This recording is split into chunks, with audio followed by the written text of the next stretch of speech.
It's January 13, 2006, a beautiful summer day in Buenos Aires, Argentina. At 12:38 p.m., a call went out to the local police. Banco Rio was being robbed. Located in the serene, wealthy neighborhood of San Isidro, the prestigious bank contained a fortune in its vaults. Police officers arrived at the scene to discover 4 thieves and 23 hostages inside. They secured the perimeter, guarding the only 2 possible exits from the bank. After hours of negotiation, the robbers suddenly went silent.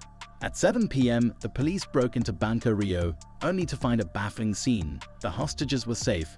Nearly 150 safety deposit boxes were emptied, and the robbers were gone. No sign of them anywhere, no broken windows, and the exits had been watched the entire time. How did these thieves pull off what has become known as the robbery of the century? How did they vanish right under the careful watch of more than 100 police officers? Let's dig deep into this infamous Argentinian bank heist to find out. Banco Rio, now known as Banco Santander Rio, was one of Argentina's leading financial institutions. One of its branches was nestled in the calm, wealthy neighborhood of San Isidro. This area, home to 2 golf courses, a sailing club and a jockey club, was an epitome of affluence. In 1999, thieves broke into a bank in Ramado, Argentina, and took hostages to negotiate their freedom from police. Tragically, the attempted escape resulted in a shootout that killed 2 hostages and a robber, all broadcast live on TV. This incident left the nation in shock and influenced the police's cautious approach during the Banco Rio heist in 2006. On that warm January day, with news cameras trained on the hostage situation, the police believed they had the thieves trapped. Over 100 officers surrounded the bank, with snipers covering every vantage point. Where could the thieves go?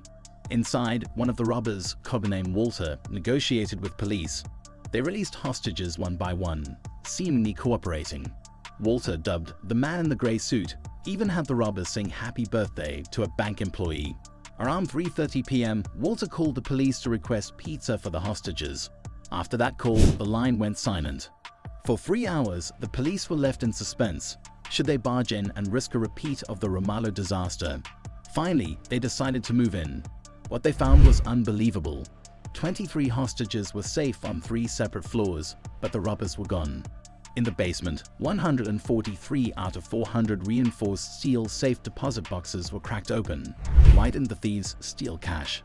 After the 2001 economic crisis, Argentinians distrusted the banking system and preferred to keep their wealth in safe deposit boxes, which couldn't be wiped out like bank accounts. The only clues left behind were a battery pack, a tool for opening the boxes, toy guns, and a mocking note. In a neighborhood of rich people, without weapons or grudges, it's just money, not love. The entire nation watched the heist unfold on TV, and public opinion began to see the robbers as modern-day Robin Hoods. So who was behind this ingenious heist? The mastermind was Fernando Araujo. Inspired by the Ramallo heist, Araujo, with his friend Sebastian Garcia Bolster, came up with a daring plan: rob the bank without needing to escape. Instead, they would disappear through a tunnel. Araujo's plan was simple yet brilliant. They would enter a storm drain near the bank and dig a tunnel to connect to the bank's basement. They staged a fake robbery upstairs to cover the real heist in the basement. They'd assembled a crew including experienced robbers Doc and Beto and financier Luis Mario Vitet Salanes, who invested $100,000 into the operation.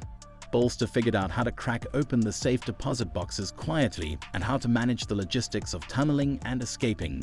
The morning of the heist, the team met for coffee and dispersed to their tasks. Beto and Doc staged the fake robbery. Vitet handled negotiations as Walter, and Bolster worked in the basement. They had 2 hours to empty the boxes and escape through the tunnel. While Vitet stalled the police upstairs, Bolster and the team emptied the safe deposit boxes, stuffed the valuables into bags, and sprayed bleach to destroy DNA evidence. They escaped through the tunnel into the storm drain, paddled to their getaway van and dispersed, all while the police thought they had the robbers surrounded. So how did the police finally catch the robbers? Beto bragged to his wife about the heist, and during a fight, she spilled the beans to the police. The entire crew was arrested and tried, though most have been released by now. The Banco Rio heist remains one of the most infamous and ingenious bank robberies in history. Could you pull off the perfect crime? Let us know in the comments below. And if you enjoyed this story, check out our other unbelievable tales by clicking here. Don't forget to like, subscribe, and hit the notification bell for more fascinating content.